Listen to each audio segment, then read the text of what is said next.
Kung meron pa rin siyang confidence na tumakbo bilang presidente, ay isa na yung kagaguhan po.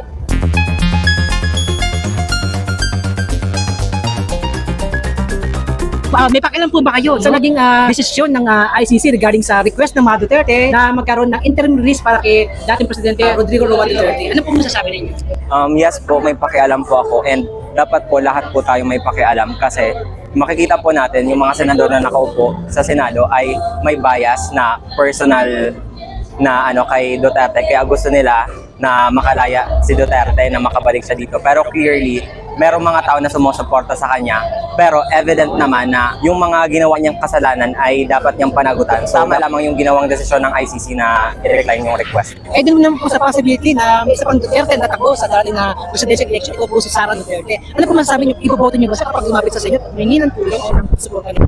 As much as possible po, syempre, kung lalapitan niya po ako, magiging civil naman ako.